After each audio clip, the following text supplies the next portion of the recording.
Hello everyone, how to hide and unhide numbers in Excel.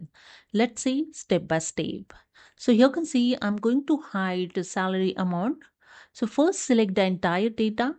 Select inside the cell, press the Ctrl+A to select the entire data. Then press the Ctrl+1 to open the Format Cell dialog box. And here in Number tab in Category, click on the Custom option. And here in Type, remove this general word.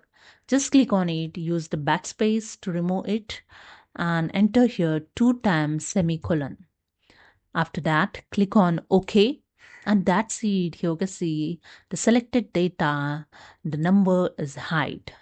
To unhide this number, again select the entire data and press the shortcut key Ctrl+1 and here in custom remove this semicolon and click on OK. That's it. Here you can see unhide your amount. So hope you understood. If you like this video, subscribe the channel. Thank you.